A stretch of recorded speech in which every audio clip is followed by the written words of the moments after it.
Greetings everyone. Welcome to another series of tenses on Path to English. In the previous episode, you all have learned the three main simple tenses.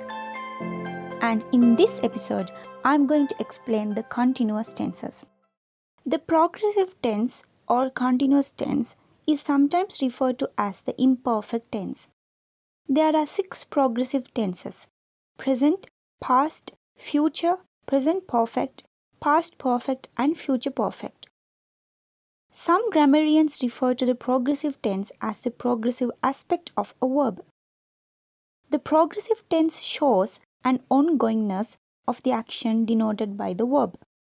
The progressive tense is formed by using the verb to be as an auxiliary verb and adding the present participle ing of the verb. Here are the progressive tenses for the verb to study. The present participle of study is studying. Notice how the verb to be is conjugated in the various tenses. The past continuous describes actions or events in a time before now, which began in the past and was still going on when another event occurred.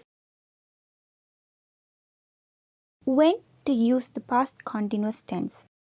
We use past continuous to describe the background in a story written in the past tense. For an example, the moon was peeping to see who else were there to see its wondrous beauty. To describe an unfinished action that was interrupted by another event or action. For an example, I was studying science when somebody knocked at the door. To express a change of mind.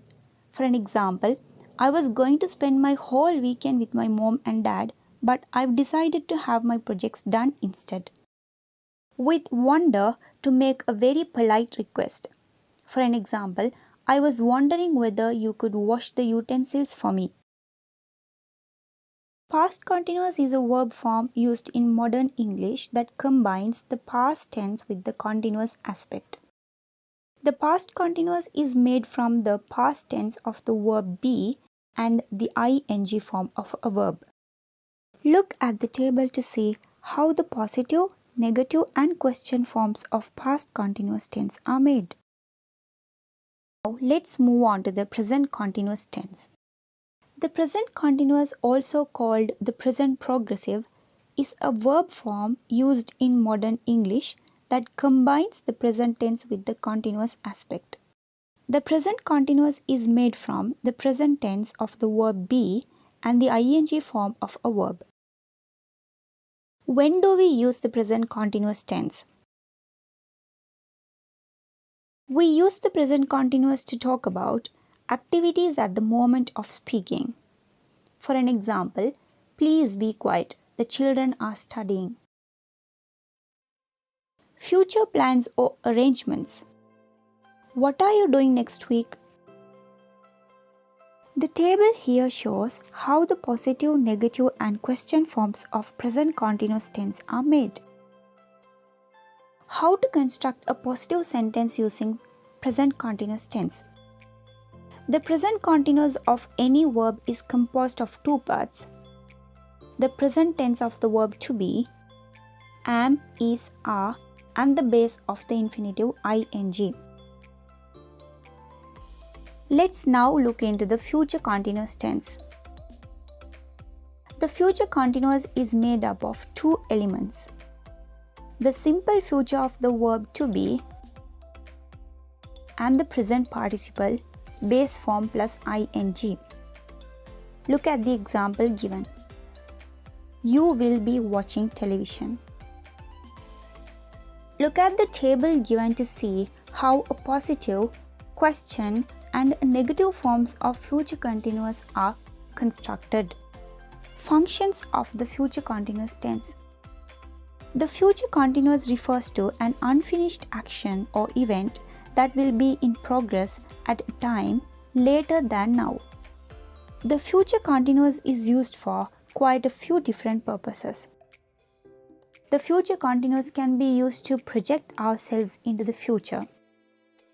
For an example, I will be assigning some new tasks to the students by this time next week.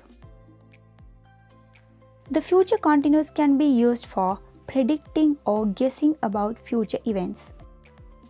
For an example, I guess it will be raining cats and dogs. What are stative verbs? We do not normally use the continuous with stative verbs. Stative verbs include the verbs of thinking and feeling. Some of the stative verbs are believe, love, understand, hate, dislike, prefer, want, recognize, remember, wish, know, suppose, like. Verbs of senses: appear, look, smell, taste, feel, seem.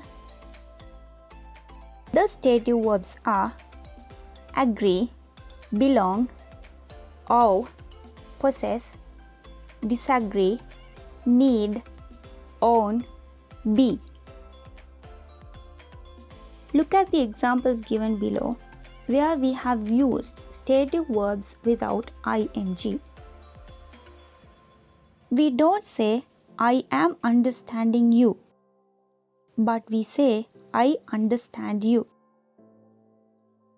We don't say the food is tasting so good, but we do say the food tastes so good. I hope everyone is clear with the past continuous, present continuous and future continuous, the situations where they can be used with the examples and how they can be constructed. If there's any problem on this, please write to me in the comment boxes below. Thank you for watching and let's meet on another episode like this.